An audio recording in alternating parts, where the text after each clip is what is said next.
pertarungan juga terjadi secara sangat sengit antara pendukung Prabowo dengan Anies. Walaupun kalau kita analisis seluruh responden terlihat seimbang, tetapi potensi pada Ganjar masih lebih kuat dibanding Prabowo. Yang menarik itu adalah antara keterkenalan Ganjar dengan keterpilihannya relatif lebih dekat dibandingkan dengan tokoh-tokoh yang lain gitu. Nah, saya ingatkan itu pernyataan yang blunder. Sebab kalau Anda menarik peristiwa DKI Jakarta untuk Pilpres, yang terbayang oleh kita itu bukanlah soal kelam banget itu. Itu peristiwa kelam dalam sejarah pilkada di Indonesia. Gitu. Ini semua menunjukkan kepada kita ada stagnasi yang sangat serius di dalam suara Anies Baswedan. Sebab yang dilihat orang sekarang bukan kau ini ketua umum partai siapa, bukan yang dilihat orang itu siapa lo gitu.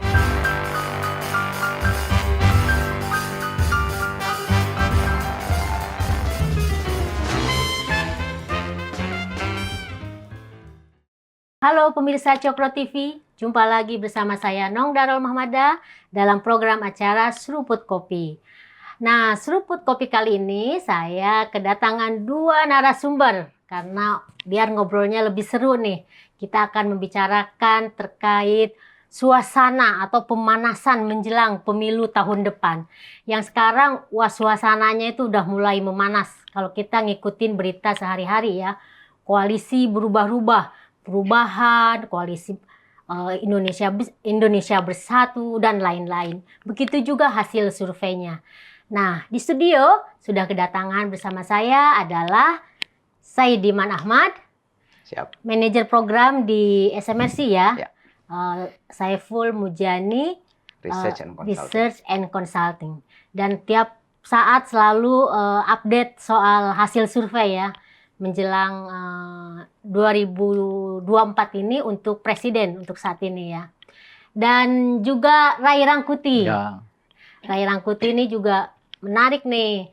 Waktu kita undang di sini pernyataannya terbukti benar. Dan memang Ray kayaknya punya ini ya, insting yang luar biasa gitu loh. Ray Rangkuti itu direktur Lingkar Madani. Yep. Dan juga pemerhati pemilu konsisten dari sejak tahun 97 sebagai salah satu pendiri dari pemantau pemilu pertama di Indonesia yaitu KIP ya, Bung Ray. Terima kasih loh Saidiman dan Ray sudah datang ke Cokro TV. Nah, kita langsung aja nih ngobrol soal yang tadi saya bilang pemanasan ini. Jadi mungkin ke Ray dulu ya, Ray. Apa Saidiman dulu, data dulu. Data dulu ya. Iya, data dulu baru kemudian analisa, kita bahas. Iya. Analisa. Ini yang menarik dari data yang kemarin dikeluarkan oleh SMRC itu terkait pemilih kritis ya. Saya bahwa dalam pemilih si pemilih kritis ini, nanti mungkin Saidiman bisa ceritakan apa sih yang dimaksud dengan pemilih kritis ini. Ini ada 3 nama besar tetap, yaitu Ganjar di posisi teratas ya, meskipun di nomor kedua itu Prabowo itu menurut saya beda berapa poin gitu ya. Dan kemudian Anies yang agak jomplang bedanya ya ininya angkanya itu. Tapi ketika misalnya head to head itu juga menarik juga tuh hasilnya tuh. Nah, langsung aja deh Saidiman gimana tuh menjelaskan itu gitu. Oke, pertama-tama saya tadi butuh jelaskan apa yang kita maksud dengan pemilih kritis. Jadi ya. Survei kita ini pada pemilih kritis yang dimaksud di sini sederhana sebenarnya, yaitu pemilih yang punya akses terhadap informasi. Kayak Ray gitu ya? Iya, tentu saja. Dan yang disebut punya akses terhadap informasi lebih baik itu adalah mereka yang punya HP. Jadi, karena itu survei kita lakukan di dalam bentuk wawancara melalui telepon ya. Kita definisikan pemilih semacam ini sebagai pemilih kritis. Kita bisa sebut apa saja, pemilih kritis atau pemilih yang educated gitu. Iya, yang lebih ngerti gitu ya. Lebih ngerti. Jadi kita melihat dari sisi itu.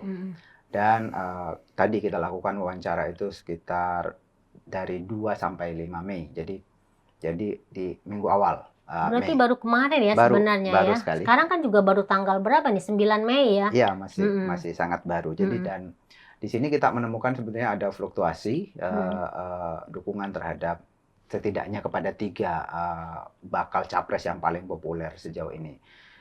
Dalam simulasi 3 nama kita menemukan sebenarnya suara antara Ganjar dengan Prabowo itu kita kategorikan sama atau seimbang. Jadi tidak berbeda secara statistik, tidak berbeda signifikan secara statistik. Saking tipisnya gitu ya. ya. Jadi di survei terakhir itu kita menemukan Prabowo Subianto mendapatkan dukungan 34,5%, Ganjar Pranowo 33,3%. Jadi selisihnya di bawah margin of error 3,3%. 3,3% margin Sementara errornya ya. Anies Baswedan itu 21,7. Bedanya jauh gitu. Jadi kita bisa mengatakan bahwa Anies untuk saat ini di pemilih kritis itu nomor 3.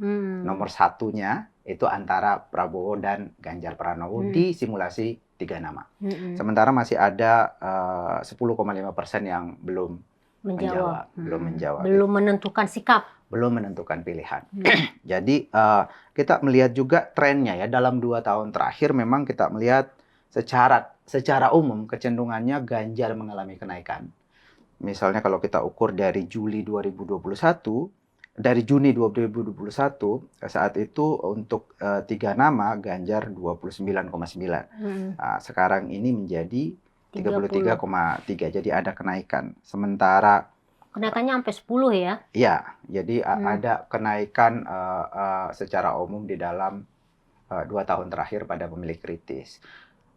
Prabowo dan Anies juga sebenarnya kalau kita ukur dari sana juga mengalami kenaikan. Tapi ada yang menarik dalam 4 atau 5 bulan terakhir. Sebelumnya itu suara Prabowo dengan Anies itu saling salib. Tetapi sekarang Prabowo sama Ganjar ya. Nah, tapi dalam 4 bulan terakhir itu ada kenaikan pada suara Prabowo Subianto, sementara Anies Baswedan itu mengalami penurunan. Yang menarik adalah justru penurunan pada Anies ini terjadi pasca deklarasi oleh Nasdem. Jadi sejak Oktober atau November ke sini itu mengalami penurunan. Sementara Prabowo Subianto itu mengalami kenaikan. Ada tentu banyak penjelasan ya. Salah satu penjelasan yang mungkin kita kemukakan adalah bahwa dalam 4 bulan terakhir atau 5 bulan terakhir itu ada sosialisasi yang cukup masif dilakukan oleh Prabowo Subianto. Jadi kemudian itu yang kemudian menaikkan. Dan kemudian Prabowo Subianto ini juga punya keunggulan dibanding yang lain karena dia sudah relatif lebih banyak dikenal oleh publik. Jadi ketika dilakukan kampanye itu memori publik yang lama bahwa ada sosok Prabowo yang sudah beberapa kali ikut dalam Pilpres itu mungkin kembali terangkat, terutama pada masyarakat di pedesaan. Oke, tapi itu 3 nama. Ketika kita kerucutkan pada 2 nama, karena pada 3 nama ini kita menemukan yang paling mungkin bersaing adalah Prabowo dengan Ganjar. Lalu kita analisa pada pilihan 2 nama. Kita menemukan pada 2 nama itu selisih suaranya juga tidak signifikan secara statistik. Misalnya 2 nama itu siapa? Antara Ganjar Pranowo dengan Prabowo. Ganjar mendapatkan 42,2%, Prabowo Subianto 41,9%. Tipis banget ya. Tapi suara yang belum menjawab naik dikit. Tadinya 10 kan sekarang menjadi 15. Nah, data ini sebenarnya menarik. Pertama, masih seimbang, tetapi juga menunjukkan mungkin bisa menjawab ya beberapa anggapan selama ini yang sejumlah orang ya, saya juga sering ketemu, saya juga pernah punya anggapan semacam itu bahwa kalau head to head antara Ganjar dengan Prabowo, maka kemungkinan Prabowo akan jauh lebih unggul dibanding Ganjar karena suara Anies akan ngeblok ke Prabowo. Ternyata anggapan semacam ini tidak terbukti dalam survei ini ya. Jadi suara Anies ternyata itu terdistribusi secara relatif lebih merata, baik ke Prabowo maupun ke Ganjar. Penjelasannya saya kira ya, sekarang mungkin Bang Ray akan menjelaskan lebih detail, tapi menurut saya salah satu penjelasannya bahwa di tingkat bawah itu ternyata pertarungan bukan hanya antara Anies sebagai representasi kelompok perubahan dan kemudian Ganjar sebagai representasi keberlanjutan gitu. Bukan itu saja pertarungannya, tapi pertarungan juga terjadi secara sangat sengit antara pendukung Prabowo dengan Anies. Dan saya beberapa kali ketemu misalnya elit Gerindra ya misalnya, ya mereka bercerita bahwa di tingkat bawah itu terjadi pertarungan. Karena kan selama ini suara Prabowo Subianto di pemilu 2019 itu kan banyak ditarik oleh Anies. Sementara Prabowo Subianto juga akan maju. Jadi ada pertarungan yang juga sangat sengit di tingkat bawah, bahkan sampai melibatkan misalnya politik identitas juga. Beberapa pendukung Prabowo misalnya menyesalkan bahwa mereka mulai diserang oleh kelompok Anies ya. Iya, dengan menggunakan bahasa politik identitas bahwa mereka Prabowo sudah sudah keluar dari barisan ini karena masuk ke pemerintahan dan seterusnya. Nah, data yang ketiga yang mungkin menarik adalah bahwa ini kan kita tadi menganalisa pada pemilih, keseluruhan pemilih ya, dari pemilih kritis itu. Sementara kan tingkat pengetahuan publik terhadap kandidat-kandidat ini beda-beda. Ganjar Pranowo sudah diketahui lebih banyak.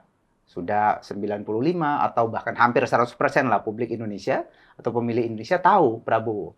Sementara Ganjar itu masih rendah, sekitar 85 sampai 86%. Sehingga kita bisa memprediksi, mengasumsikan bagaimana jika kedua-duanya sudah diketahui oleh publik. Ternyata di dalam survei kita, di dalam analisa kita, kita menemukan bahwa kalau yang dianalisa adalah hanya yang tahu kedua calon itu, maka Ganjar menjadi lebih unggul. Karena jadi, masih punya kans, ya, belum dikenal itu ya itu. Karena biasanya kan kalau Anda sudah dikenal, itu lebih susah untuk menaikkan elektabilitas karena yang dibutuhkan di sana pengenalan pada kualitas personal atau dia suka atau tidak, likability. Sementara kalau belum dikenal itu masih lebih mudah, kan belum kenal. Jadi masih untuk menaikkan dari tidak dikenal menjadi dikenal itu jauh lebih mudah daripada menaikkan dari kurang disukai menjadi disukai. Nah, itu saya kira poinnya. Jadi dalam hal ini walaupun kalau kita analisis seluruh responden terlihat seimbang, tetapi potensi pada Ganjar masih lebih kuat dibanding Prabowo. Sangat besar dibandingkan Prabowo ya, meskipun tadi tipis sekali hasil dari surveinya. Nah, ini menarik nih Bung Rai ya, bahwa tadi datanya itu seperti itu tuh. Jadi ada yang menarik itu kan justru Anies setelah dideklarasikan oleh Nasdem dan dia kan udah sempat kita bahas ya, udah bergerak kemana-mana gitu kan, kampanye kemana-mana. Tapi justru dari hasil survei tidak naik gitu loh. Yang dulu misalnya saling salib, sempat menyalip posisi Prabowo, kan sekarang justru ketinggalan jauh ya. Nah, kira-kira menurut Bung Rai itu kenapa tuh? Atau mungkin bisa menganalisa secara lebih detail dari hasil survei yang tadi dijelaskan oleh Saidiman? Saya kira ada 4 ya faktor kenaikan dari yang cukup signifikan dari Prabowo itu kan hampir sekitar 6% kenaikannya gitu ya. Pertama adalah endorse Pak Jokowi yang cukup kuat selama kurang lebih 2-3 bulan terakhir ini kan kepada Pak Jokowi, di mana ada Pak Jokowi, di situ ada Pak Prabowo gitu ya. Dan Pak Prabowo juga kemana-mana pidato dengan inspirasi yang membawa nama-nama Pak Jokowi dan seterusnya gitu. Bahkan di beberapa tempat di kader-kadernya itu juga jadi Jokowi begitu kuat dilekatkan dengan Prabowo dan Prabowo begitu kuat melekatkan dirinya dengan Pak Jokowi gitu.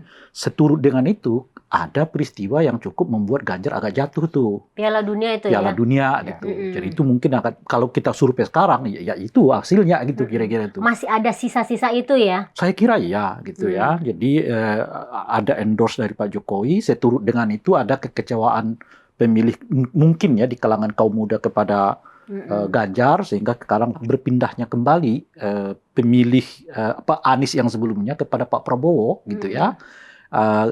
Kenaikan Anies itu menurut saya adalah penjelasan bagaimana ia mendapatkan suara dari Pak Prabowo sebelumnya. Nah, setelah itu sekarang mulai agak bergerak lagi ke Pak Prabowo karena ada faktor keempat. Apa itu faktor keempat itu? Mesin politik Pak Prabowo mulai jalan.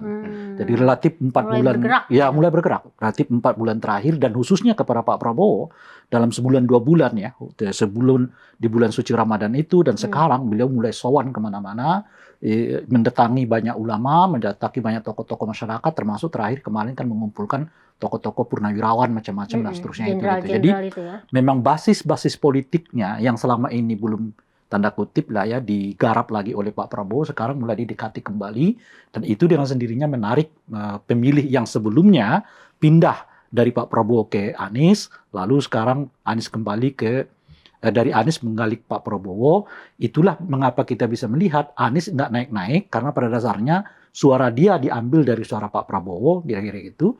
Dan Ganjar kalau head to head mulai kelihatan agak menonjol, karena pada dasarnya sebetulnya juga suara Ganjar yang pindah ke Pak Prabowo disebabkan peristiwa Piala Dunia yang batal di Indonesia ini gitu. Nah, oleh karena itu apa yang disebutkan oleh Saidiman tadi saya kira benar.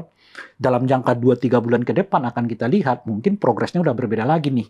Di mana kemungkinan besar Ganjar bisa lebih cepat melajunya, dan besertaan dengan itu mungkin Pak Prabowo juga akan mengalami stagnasi. apalagi tentu saja Anies, karena Anies berbasisnya adalah basis yang dikelola oleh Pak Prabowo sendiri gitu ya. Nah, di dalam konteks itulah akan ada menurut saya perubahan-perubahan politik lagi gitu ya, konstelasi lagi gitu. Jadi kalau misalnya kita andaikan sekarang pemilunya, jelas 3 kandidat calon presiden. Karena Pak Prabowo jelas gak akan mau. Udah 50-50 kok, iya kan gitu, gak akan mau jadi wakil presiden gitu ya. Nah oleh karena itu kalau ditanyakan sekarang misalnya, apakah ada 2 atau 3 calon presiden? Kalau pemilunya sekarang ya 3 calon presiden. Pak Prabowo akan mencalonkan diri sebagai calon presiden, Ganjar juga begitu, tentu saja Anies juga akan begitu gitu. Tapi saya kira bisa saja ini konstelasinya berubah 2-3 bulan ke depan dilihat dari soal perubahan suara-suara ini, dan saya kira akan berubah karena beberapa faktor yang mungkin juga mengakibatkan perubahan itu. Pertama adalah Ganjar sudah ditetapkan sebagai calon presiden resmi oleh PDI Perjuangan kan. Sekarang didukung oleh partai yang lain, ini P3, dan besar kemungkinan dugaan saya PAN juga akan masuk ke koalisinya PDI Perjuangan gitu ya. Sehingga besertaan dengan itu mesin politik setidaknya 2 partai politik itu akan bergerak ke bawah, dan mobilisasi pengenalan Ganjar juga akan makin sering dilakukan di bawah. Kalau tadi misalnya saya mengatakan yang sekitar 80%, mungkin dengan bergeraknya mesin partai ya yang tentu saja jauh lebih masif karena ada PDI Perjuangan yang sampai ke tingkat ranting macam-macam itu, tingkat pengenalan kepada Ganjar itu makin tinggi. Dan yang keempat yang menarik itu adalah antara keterkenalan Ganjar dengan keterpilihannya relatif lebih dekat dibandingkan dengan tokoh-tokoh yang lain gitu. Kalau tadi misalnya Pak Prabowo 100%, tapi keterpilihannya masih di angka 30% kan. Sementara Ganjar 80%, tingkat keterpilihannya sudah di angka 30%. Jadi ada jarak sekitar 20%. Apa artinya? Kalau Ganjar naik ke angka 100%, tingkat pengenalannya besar kemungkinan dia juga akan naik ke angka 35-40% tingkat keterpilihannya gitu. Artinya semakin banyak orang kenal dengan Ganjar, tingkat elektabilitasnya juga semakin membaik gitu. Nah, oleh karena itu mungkin kerja-kerja yang dilakukan oleh katakanlah ya PDI, ya partai macam-macam dan seterusnya itu adalah sejauh mungkin memperkenalkan Ganjar kepada banyak orang, karena ada kelihatan ini benang merahnya, semakin dikenal orang siapa Pak Ganjar akan juga semakin dekat antara hubungan keterkenalannya dengan keterpilihannya gitu ya. Dan yang kelima, menariknya bagi Ganjar itu kan bukan kali pertama dia kepleset kan gitu. Ya kan? Waktu kasus dulu tuh cukup ramai itu ya Wadas ya seingat saya kasus dia diprotes bukan hanya di Jawa Tengah, seluruh Indonesia bersikap negatif pada peristiwa itu. Tapi uniknya beberapa bulan setelah itu dia bisa kembali rebound kan. Bahkan sampai sekarang naik terus gitu. Dan sebelum itu kan juga ada kasus-kasus yang lain seperti Gendeng misalnya atau dan seterusnya itu. Peristiwa Piala Dunia itu memang seketika menurunkan Ganjar sedemikian rupa, tapi mungkin dengan beberapa pendekatan yang dilakukan oleh Ganjar nantinya memungkinkan ia akan kembali ke rebound, karena itu bukan kali pertama dihadapi oleh Ganjar di mana ia kepleset dalam suatu peristiwa tetapi dia bisa kembali bangkit gitu. Nah ini yang menarik tuh tadi penjelasan Rai soal ada faktor Jokowi yang membuat Prabowo itu juga menjadi naik, ya. Jadi karena faktor endorse dari Pak Jokowi ya, ada keidentikan gitu loh. Nah, ini gimana kalau kita melihatnya dalam kasus sosok Ganjar? Karena kan sebenarnya orang banyak melihatnya karena mungkin sama-sama PDIP, gaya kepemimpinannya yang merakyat dan lain-lain. Ini kayak ada rebutan, ya kan? Ini gimana nih? Saya kira memang kalau kita lihat dari momentumnya, kenaikan suara Pak Prabowo ini memang bersamaan dengan ketika ia mulai di bawah dan di-endorse oleh Joko Widodo. Tetapi kemudian kita juga harus melihat pada masa-masa itu memang publik atau Ganjar Pranowo itu kan belum dideklarasikan oleh siapapun kecuali PSI, kecuali Partai Solidaritas Indonesia. Kita juga melihat bahwa ada pengaruh pada deklarasi itu, deklarasi yang 21 April ya oleh PDIP pada kenaikan suara Ganjar Pranowo dalam sebulan terakhir.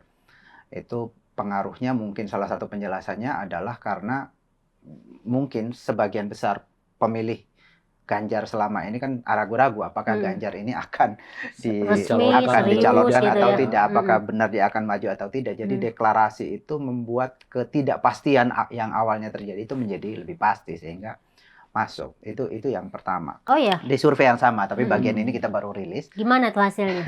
Yang pertama adalah kita tanya ke publik, Anda lebih menginginkan capres itu yang mengusung ide keberlanjutan atau yang akan melanjutkan program Jokowi atau yang akan melakukan perubahan. Nah, kita menemukan bahwa mayoritas publik itu inginnya capres yang melanjutkan. Ada 57% yang menyatakan ingin agar capres nanti yang terpilih itu melanjutkan program Jokowi. Yang menginginkan perubahan itu hanya 33%.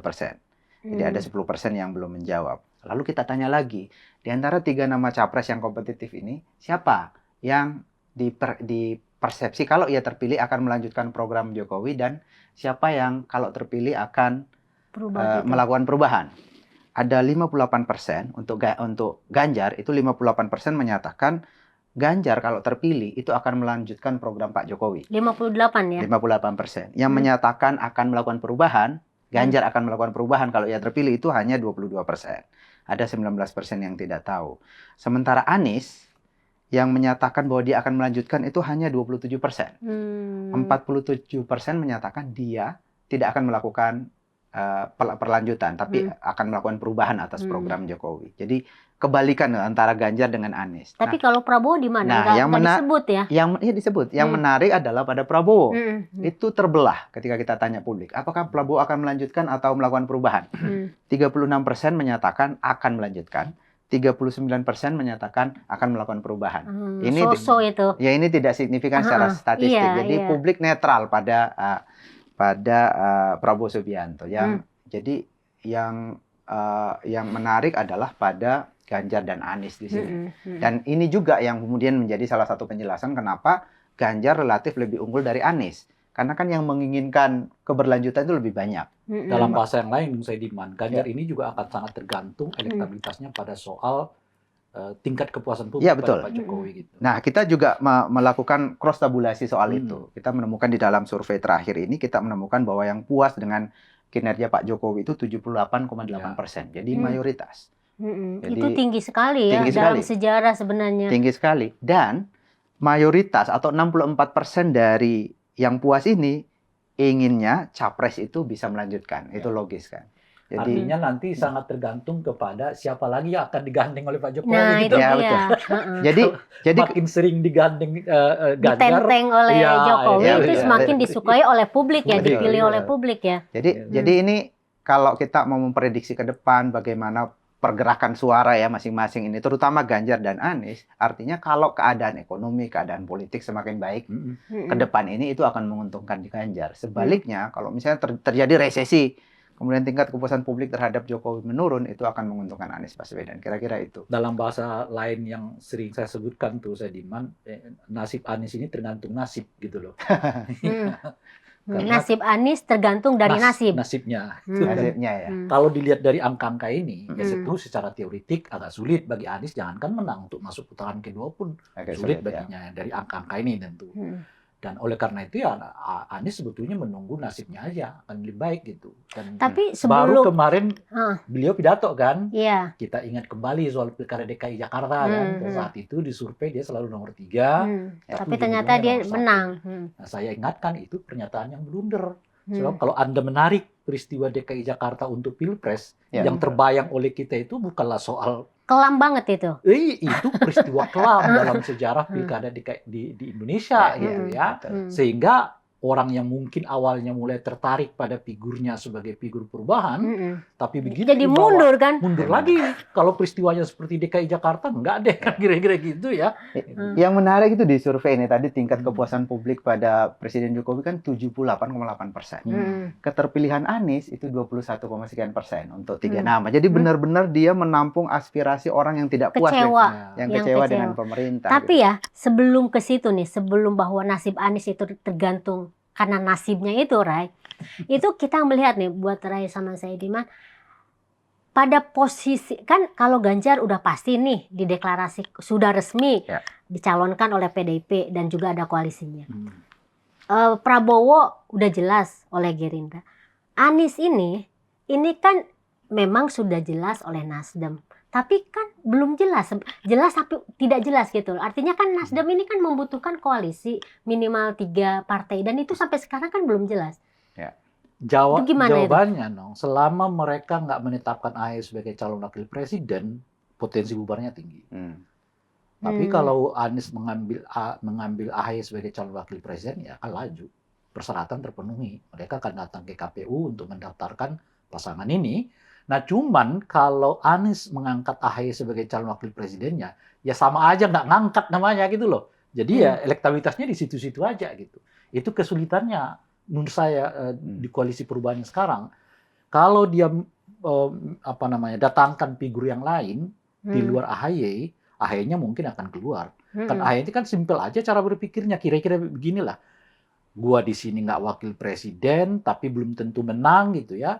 Dan di sana gua juga nggak wakil presiden, tapi potensi menangnya gede. Kan lebih baik gua ke sana dong. Ya, kan? Jadi menteri minimal kan? Minimal. Kita dapat 2-3 kursi jadi menteri kan gitu. Dibanding di sini nih, angka masih 25%. Padahal Anies pertama adalah calon presiden yang diumumkan pertama kali. Kedua, udah setengah dari penduduk wilayah Indonesia sudah dikelilingi oleh yang bersangkutan gitu. Elektabilitasnya begitu-begitu aja. Ditambah kenyataan Anies itu adalah mantan gubernur DKI Jakarta yang tingkat popularitasnya begitu tinggi dibandingkan dengan Ganjar yang hanya jadi gubernur Jawa Tengah gitu ya. Dan ini semua menunjukkan kepada kita ada stagnasi yang sangat serius di dalam suara Anies Baswedan. Karena kalau diingat ya, dia hanya dapat sekitar 15% selama yang bersangkutan jadi gubernur DKI Jakarta. Artinya tingkat pertumbuhan elektabilitasnya nggak lebih 1% tiap bulan itu, nggak lebih dari 1%. Dan setelah dia keliling ke Indonesia, dia dapat sekitar 5-6%. Artinya setiap bulan Anies hanya dapat 1% ya dari hasil keliling-keliling itu menaikkan elektabilitasnya. Yang kalau ke depan artinya itu Februari 2024 kita pilkada, artinya ada sekitar berapa itu ya 8 atau 9 bulan ke depan. Kenaikannya hanya sekitar 10% dengan 25% sekarang hanya 35%. Jadi kan orang berpikir sekarang gitu, orang seperti AHY lah misalnya, ini kan jelas udah kalah, kita nggak dapat apa-apa di sini dan udah kalah gitu, ketimbang kita pindah ke sana kita dapat apa-apa mungkin masih menang gitu. Dan itu kan mungkin bukan hanya dipikirkan oleh AHY ya, kalau kita melihat dari sepak terjang Surya Paloh misalnya kan, kayaknya udah juga kepikir nih ngelihat dari perkembangan Anies yang kalau menurut bayangan saya Nasdem sama PKS diuntungkan kan oleh pencalonan ini gitu. Persoalan Nasdem itu kan bukan lagi Anies menang apa enggak. Persoalan Nasdem itu kalau nanti benar ada satu nih yang pergi gitu loh. Akhirnya kan nggak bisa tercalonkan nih Anies Baswedan. Dia harus cari teman yang lain dong untuk koalisi gitu. Nah itu sebetulnya menurut saya problemnya Nasdem sama PKS. Bagi Nasdem dan PKS targetnya mungkin kalau dilihat yang sekarang ya menang. Ya Anies menang ya alhamdulillah ya, nggak menang juga nggak apa-apa kan. Salah satu keuntungannya kan menaikkan elektabilitas partai kita gitu. Dan itu dapat oleh Nasdem, dapat oleh PKS, nggak dapat oleh Demokrat. Itu yang saya mengatakan tadi. Gabung dengan Anies itu Demokrat udah nggak wakil presiden, elektabilitas juga stagnan gitu, dan belum tentu juga menang gitu. Lebih baik pindah ke sini, tidak jadi wakil presiden, tapi elektabilitasnya tetap stagnan dan kemungkinan akan menang 2-3 kursi jadi bagian kita nanti gitu. Dan setelah itu dan AHY akan masuk katakanlah menteri misalnya gitu, dan dia punya potensi untuk kemudian dicalonkan 2029 ke sana. Karena di Indonesia ini kalau kamu mau jadi sesuatu kamu pejabat dulu gitu loh kira-kira supaya tuh. Dikenal kan. Pembuktian. Nah, itu yang saya sebutkan tadi dilema Anies. Dia kalau gandeng AHY nggak ada pengalamannya, mudah dan kelihatan oleh publik labil dan sebagainya lah gitu ya. Oleh karena itu, kalaupun mereka dipasangkan, kelihatan nggak akan signifikan elektabilitas mereka di pasar pemilu gitu. Artinya Anies angkat AHY nggak akan menaikkan elektabilitasnya. Kan dilema. Kan mestinya nyari orang yang betul-betul bisa mengangkat elektabilitasnya Anies Baswedan. Tapi kalau itu dilakukannya, AHY bisa keluar dari koalisi. Jadi kemudian akhirnya kalau misalnya AHY berpikir seperti itu dan kemudian memutuskan karena udah udah jelas nggak, katakanlah kalau perhitungannya seperti itu nggak mungkin jadi cawapres, itu kan berarti tinggal 2 partai. Bubar kan, artinya kan Anies tidak dapat tiket kan? Bisa. Berarti kan, nah ini yang menarik nih, gimana nih menurut saya? Jangan sampai kalau gini loh dong, jangan sampai kalau Anies nggak dicalonkan karena salah satu partai ini keluar, itu seolah-olah ada intervensi dari padahal pertarungan di antara mereka sendiri gitu loh kira-kira. Nah kan? ini yang menarik. Oke, sekarang kalau misalnya petanya seperti itu, ini ada AHY, ada Nasdem, ada PKS, yang kalau misalnya salah satu keluar kan berarti Anies nggak dapet tiket. Nah sekarang pertanyaannya, yang juga penting punya kursi yang lumayan banyak, tapi juga belum menentukan siapa presidennya adalah Golkar. Nah itu gimana nih menurut saya Diman? Saya kira secara umum ya dilema-dilema yang tadi dikemukakan oleh Bang Ray itu juga terjadi sebenarnya di koalisi yang lain. Misalnya pada koalisi perubahan kan Anies ini lebih kuat katakanlah di basis-basis luar Jawa, kemudian di Jawa Barat. Dia butuh tambahan suara kalau mau itu dari Jawa Tengah dan Jawa Timur terutama ya. Dan AHY sebenarnya bisa dianggap sebagai tokoh yang mewakili dari Jawa Timur. Jadi keluarga Pak SBY kan dari Pacitan, Jawa Timur. Dan Demokrat itu dulu pernah basisnya, salah satu basisnya adalah di Jawa Timur. Nah di dalam survei kita, dia bisa menambah suara AHY itu sama dengan Khofifah, tetapi dalam head to head. Jadi ada 2 tokoh yang bisa menambah suara Anies secara signifikan secara statistik. Kalau ia dijadikan cawapres. Persoalannya Khofifah dan AHY ini kalau sama-sama nambah, AHY punya poin yang lebih penting yaitu bahwa dia adalah ketua partai. Kalau dia tadi dikatakan oleh Bang Ray, kalau dia tidak dicalonkan, Demokrat bisa cabut. Dan kalau cabut artinya tidak ada perubahan. Koalisi ini tidak akan mendapatkan terjadi. Tiket. Di koalisi Kebangkitan Indonesia Raya, saya juga dilemanya ada juga semacam itu pada PKB. Pak Prabowo ini kan sekarang kelihatan sekali bahwa mereka ingin mengambil suara di mana dulu suaranya agak kecil, Jawa Timur terutama, dan Jawa Tengah. Dan salah satu caranya adalah mendekati PKB, menjadikan Muhaimin sebagai cawapres, itu yang terjadi.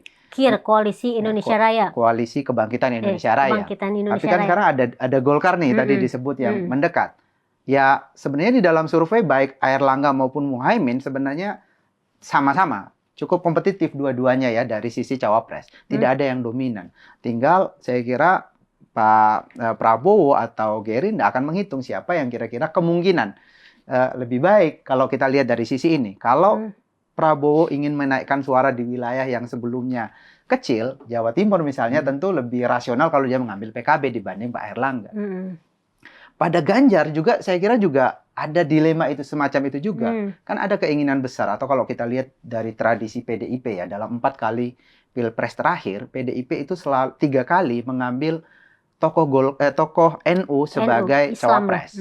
Mulai dari Pak Hashim Muzadi di 2004, kemudian 2014 JK, Yusuf Kalla, kemudian yang terakhir Pak Ma'ruf Amin. Jadi ada tradisi mengambil suara NU. Terlepas dari apakah suara NU ini menambah suara capres mereka atau tidak, itu bisa diperdebatkan ya. Tetapi kalau kita lihat ya, basis NU dan basis PDIP sebetulnya beririsan. Sama-sama di Jawa gitu loh, etnis Jawa, Islamnya Islam yang lebih tradisional.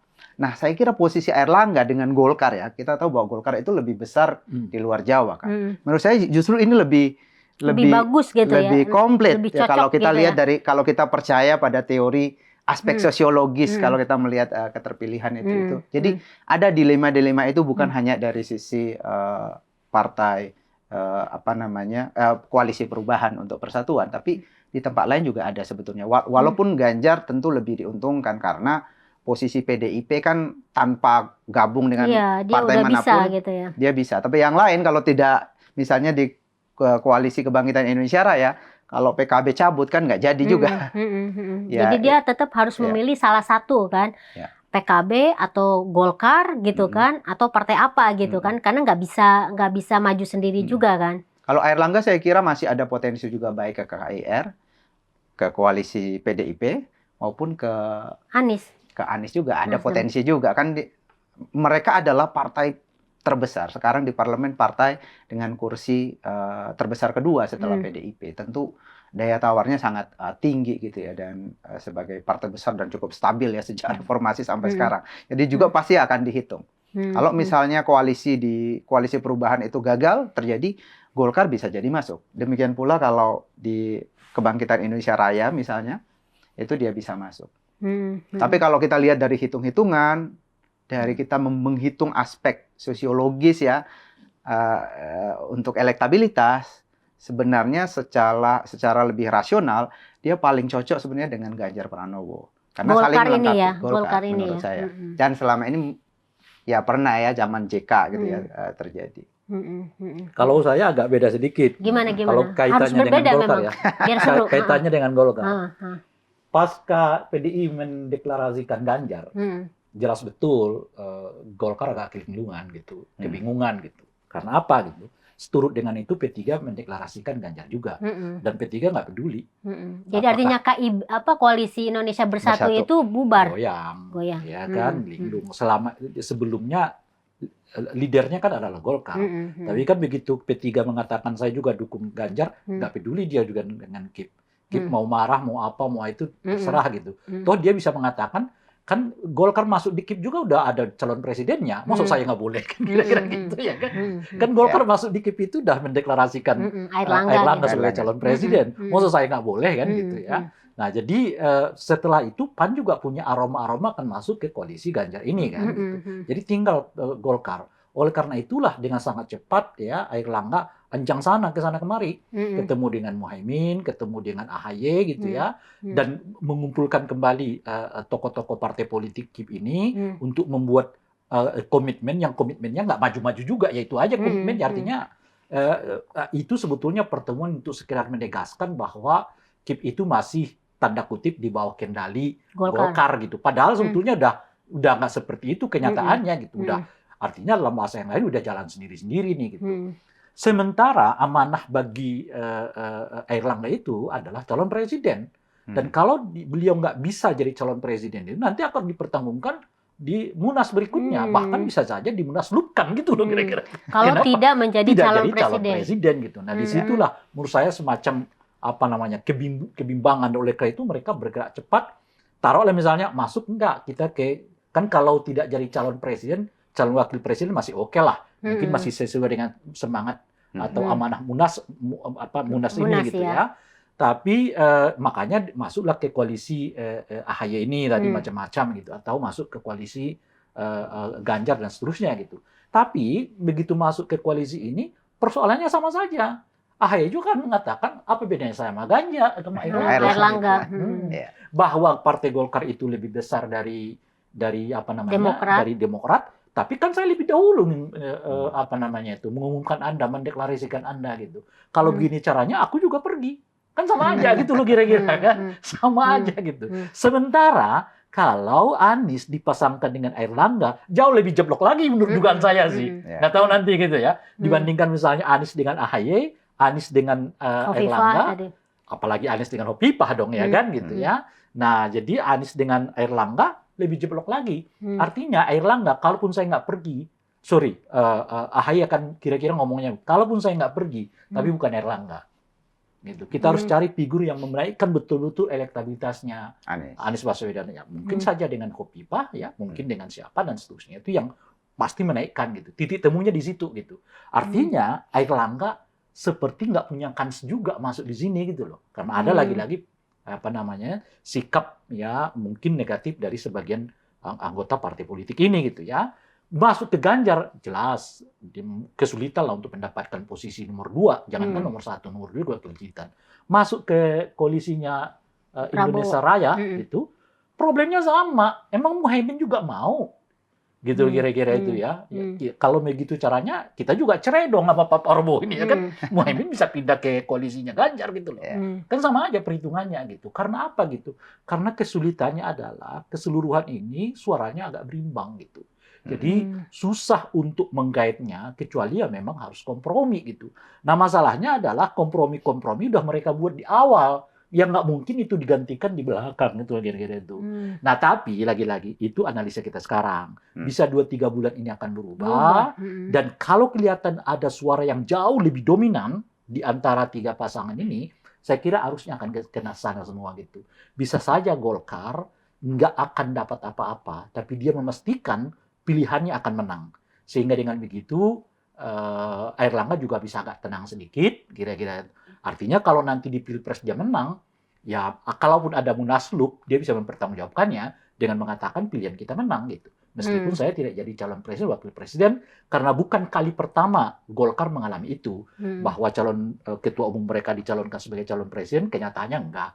Abu Rizal Bakri kan begitu kan, tidak hanya jadi calon presiden gitu ya, kemudian dan sebagainya gitu. Jadi ada kasus di mana Golkar mencalonkan ketua umum mereka dicalonkan sebagai calon presiden, tapi kemudian tidak mendapatkan apa-apa kecuali ikut dalam koalisi itu gitu. Jadi nggak terlalu khawatir. Oleh karena itu mungkin Airlangga berpikirnya bukan saya sebagai calon presiden atau saya sebagai calon wakil presiden, tapi di mana kans yang paling mungkin menang dan kita akan masuk ke sana gitu. Itu satu. Yang kedua, kalau cara berpikir Golkar tetap dengan mengatakan Airlangga harus calon presiden, minimal wakil presiden, dia akan kesulitan. Lama-lama dia akan ditinggalkan orang, dan semakin lama ini, gitu, semakin harga daya tawar Golkar akan semakin rendah. Semakin turun ya? Ya, akan semakin rendah. Karena dia nggak lebih dari follower kan. Ya, kita udah, tanpa Anda juga kita udah bisa jalan kok. Gitu. Jadi kalaupun dia datang, oke, tapi Anda nggak bisa lagi negosiasi gitu. Jadi jauh lebih baik kalau mereka dari sekarang mulai menetapkan ke arah mana. Ya, memperkuatnya dibandingkan 2-3 bulan ke depan ketika semua sudah tersusun, dia baru datang, daya tawarnya akan makin melemah. Atau yang ketiga, ini sebetulnya sudah lama saya sampaikan, bahkan kayak internal Golkar gitu ya, pilihan Golkar tuh kalau Airlangga dicalonkan sebagai calon presiden, berhenti jadi Menko Ekuin, saya bilang. Sebab pekerjaan Menko itu di belakang meja. Siapa yang kenal beliau? Di hukum pemilu, yang orang dipilih salah satu faktornya karena popularitas, nggak bisa kau abaikan gitu. Nah, apalagi sekarang kan, tetap Airlangga di belakang meja, nggak kemana-mana, dan sebagainya, siapa yang kenal beliau gitu. Makanya kan kalau diperhitungkan dari elektabilitas, jadi bukan penjelasannya sosiologis ya, tapi penjelasannya dari elektabilitas itu, Airlangga bahkan untuk 2% pun nggak dapat gitu loh. Kan gimana? Masih di atas Puan lah posisi. Masih di atas. Iya. Artinya apa? Kalaupun dia mau ke Anies, Anies juga berpikir. Sebab yang dipilih ini bukan siapa ketua umum partai. Yang dipilih ini adalah siapa lo gitu loh kira-kira. Kalau konteksnya pilpres gitu ya. Kecuali konteksnya legislatif kan kira-kira gitu. Jadi siapa lo maupun kau datang dari partai ini, partai itu. Tapi kalau dirimu sendiri nggak dikenal, ya sudah, selesai. Gitu. Nah, itulah kesulitannya. Makanya saran saya kepada Golkar itu 2. Dari sekarang, tentukan. Perkuatlah kemana Anda mau pergi. Meskipun menentukan, tapi jelaskan arahnya akan kemana gitu ya. Nah, yang kedua, turunkan ego. Jadi jangan capres dan cawapres. Udah nggak relevan lagi kalau Anda mau. Anda akan tertutup. So, kalau Anda mau masih berpikir di situ, ya pintu orang udah mulai dikunci nih. Kira-kira gitu ya. Satu-satu udah mulai dikunci nih gitu ya kan. Dan yang ketiga adalah, atau kalau Anda mau tetap jadi calon wakil presiden, ada kesempatan bagi Anda untuk menaikkan popularitas dengan cara apa gitu. Berhenti jadi Menteri Ekuin ya, Menko Ekuin gitu, lalu Anda keliling ke seluruh Indonesia. Tapi kayaknya itu udah terlambat juga, Ray. Setidaknya dalam mungkin 2-3 bulan ini, saya kan mengatakan selalu 2-3 bulan ini mungkin di semua partai ini baru akan ada kejelasan siapa wakil presiden gitu ya. Dan dia masih bisa menaikkan elektabilitas. Dengan cara itu dia bisa tawar-menawar. Sebab yang dilihat orang sekarang, bukan kau ini ketua umum partai siapa. Bukan, yang dilihat orang itu siapa lo gitu loh. Gimana, setuju kan? Saya ingin menambahkan tadi, saya setuju sekali dengan apa yang dikemukakan oleh Bang Ray. Tapi saya ingin menambahkan satu hal yang juga perlu dihitung oleh Partai Golkar saya kira dalam menentukan koalisi. Yaitu apakah dalam penentuan koalisi itu punya efek terhadap elektabilitas di legislatif nanti. Nah, SMRC sebenarnya punya data survei eksperimental, kita sebutnya. Kira-kira kalau Golkar mencalonkan siapa, itu siapa yang bisa menaikkan suara Partai Golkar. Kita menemukan bahwa kalau mereka mencalonkan Ganjar, itu menaikkan secara signifikan suara Golkar. Dibanding dengan tokoh-tokoh lain, itu tidak ada. Jadi maksudnya bukan hanya Ganjar itu menguntungkan PDIP aja ya, tapi bahkan untuk legislatif Golkar pun itu bisa gitu. Karena kan kita bicara efek ekor jas kan. Jadi ternyata Ganjar ini bisa menaikkan suara Partai Golkar kalau Partai Golkar memilih mengusung Ganjar. Ganjar Pranowo. Jadi saya melihat di sini ada dua. Kenapa kemudian saya mengatakan bahwa kalau kita lihat secara rasional, untuk Golkar itu penting memiliki seorang tokoh yang populer seperti Ganjar Pranowo, katakanlah kalau ia didukung. Tapi untuk Ganjar itu juga penting kalau kita lihat dari aspek sosiologis. Erlangganya mungkin tidak terlalu berpengaruh signifikan, tapi kita lihat mesin politik Golkar di daerah-daerah, di basis-basis di mana PDIP kurang kuat, itu menjadi sangat penting. Banten misalnya, Jawa Barat, beberapa daerah di Sumatera, di Sulawesi, dan Sulawesi selain Sulut kan Golkar yang berkuasa di sana. Jadi kita perlu melihat dari sisi itu ya. Nah, penjelasan atau keinginan misalnya seperti PDIP yang selalu secara tradisional itu arahnya selalu ke NU, mungkin bisa juga dipikirkan kembali saat ini karena persaingan ketiga tokoh ini sangat ketat. Jadi faktor-faktor lain di luar sekedar tradisi dan seterusnya itu perlu dipertimbangkan. Kalau misalnya Golkar ke Gerindra, kira-kira gimana itu? Ke Gerindra tentu saja itu. Tapi tadi saya sebutkan bahwa Gerindra ini kelihatannya ingin memperkuat di daerah-daerah yang sebelumnya ini agak lemah Prabowo-nya, Jawa Timur. Karena itu kemudian dia punya kepentingan untuk mendekat ke NU misalnya, dan partainya diwakili oleh PKB. Kalau Golkar masuk ke sana, katakanlah menggantikan posisi PKB, ya itu artinya PKB bisa jadi keluar, bisa jadi kembali ke PDIP misalnya. Dan kalau dia keluar, dia kehilangan momentum untuk memperkuat di basis yang sebelumnya ditinggalkan. Dan kita lihat kan basis-basis Golkar dengan Gerindra itu kan atau dengan Prabowo itu kan sama gitu ya, relatif sama. Jadi dalam bahasa yang lain, menurut saya lebih tegasnya gitu. Kalau Prabowo milih Muhaimin apa milih Erlangga gitu. Ya kalau saya mengatakan milih Muhaimin dong gitu. Pertama elektabilitasnya untuk cawapres lebih baik. Yang ketiga tadi sudah disebutkan oleh Saidiman, Prabowo itu butuh suara kelompok Jawa Timur dan kelompok umat Islam setelah umat Islam yang lain pindah ke Anies Baswedan kan kira-kira gitu ya. Dia butuh itu gitu.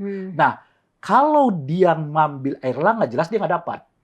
Tapi kalau dia dapat mengambil Muhaimin, ya berapa persen dia dapat lah kan kira-kira gitu tuh. Artinya akan nambah ke dianya dia. Kalau dengan Prabowo dengan Erlangga, dia di ceruk yang sama, nggak pindah kemana-mana nih. Gitu. Yang digarap Prabowo itulah yang digarap oleh juga Erlangga gitu. Padahal Prabowo butuh instrumen lain kan untuk menambah suara ini. Nah, oleh karena itu kalau dipikir-pikir pilih Muhaimin apa pilih Erlangga, ya dia pilih Muhaimin bukan Erlangga gitu. Makanya kan kelihatan antara Erlangga dengan Prabowo-nya nggak terlalu lambat. Bahwa Erlangga ketemu dengan Muhaimin itu iya gitu loh Pak. Jadi bukan dengan Pak Prabowo gitu. Kenapa ketemu dengan Muhaimin? Karena dua-duanya ini agak riskan posisinya gitu loh Pak. Bisa jadi sebenarnya itu pertemuan itu mengasih signal ke Prabowo atau ke Gerindra. Ini kalau Anda ragu-ragu dengan saya bisa bikin koalisi baru nih. Koalisi baru. Dan itu cukup. Dengan AHY kan kira-kira gitu ya kan. Jadi ini lebih karena Muhaimin agak kejepit, ya Erlangga juga kejepit, ketemulah kejepit-kejepitan dengan AHY pula. AHY gitu. Tapi AHY kan sudah mengatakan tidak deh. Ya kan kalau modelnya begini ya dia lebih baik dengan Anies lah ya kan. Dia juga di sini nggak bakal dapat calon presiden ataupun wakil presiden. Aku lebih baik pindah tetap di Anies gitu. Jadi kan kelihatan nyusut lagi tuh sekarang tuh. Ya antara Erlangga yang Muhaimin kembali ke daerahnya masing-masing lah gitu. Nah itu lagi-lagi sederhana melihat Golkar itu sebetulnya gitu. Jadi kalau mereka nggak melepaskan ego, mereka akan keikat sendiri dengan ego itu di tengah komunikasi antar partai politik ini yang makin merujuk gitu loh, makin sempit gitu.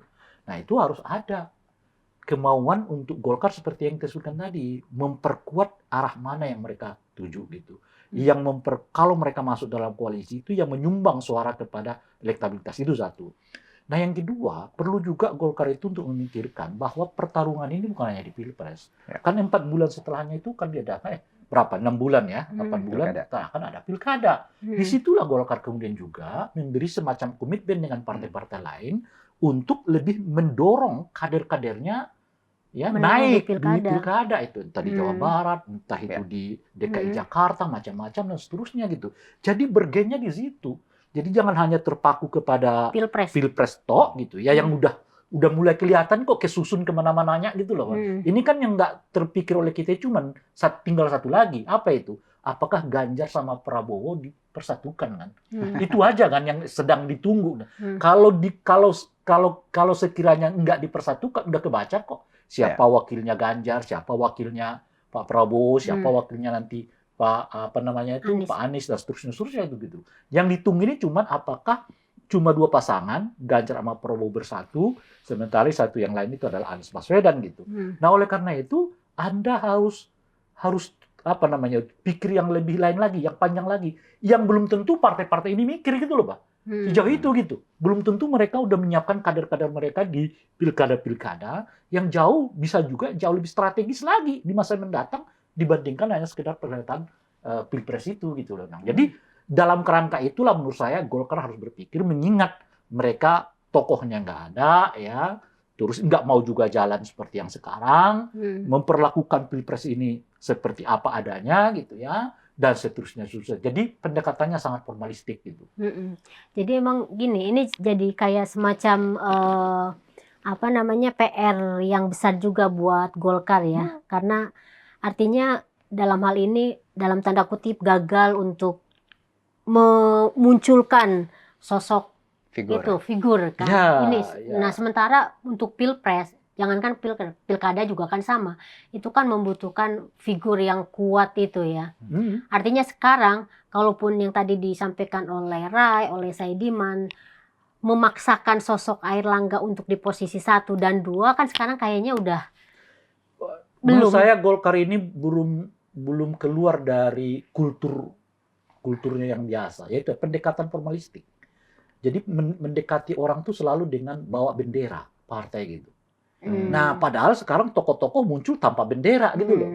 Ya, Anies tanpa bendera, mungkin paling jauh tuh cuma Pak Prabowo yang pakai bendera kan, Ganjar cuma dengan kepala daerah ya kan. Petugas partai macam-macam nggak ada. Tapi Golkar ini selalu dengan pendekatan instrumental namanya partai gitu ya, dan bendera namanya juga partai.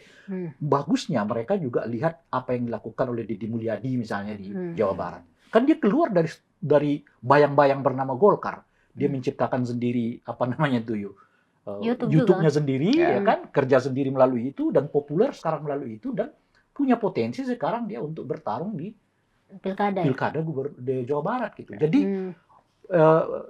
nggak ada artinya gitu. Artinya Golkar kalau mau sebetulnya bisa itu. Cuma kan karena pendekatan mereka yang terbiasa mungkin 30 bahkan 40 tahun terakhir ini dengan pendekatan yang formalistik, ya bawa bendera, sangat organisatoris itu gitu, mengakibatkan mereka nggak cepat berlari seperti partai-partai yang lain ini gitu. Nggak punya kader yang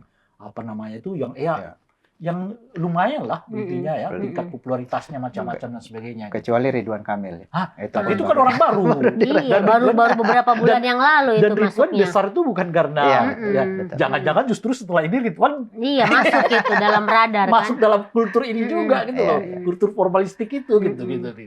Saya kira makanya kan dari dulu kita ingatkan, saya sendiri tuh udah berkali-kali ya diajak oleh kawan-kawan Golkar, saya katakan kalau mau Golkar itu nyalonin presiden, obatnya satu kok. Berhenti ketua umum jadi Menko. Jadilah pejabat publik yang istilahnya yang memang nggak berkuasa gitu ya. Tapi kalau tetap Menko mau jadi calon presiden, judulnya akan kelihatan nggak jadi apa-apa. Dan itulah yang dialami mereka sekarang. Oke, jadi ini menarik banget ya. Dan sangat dinamis nih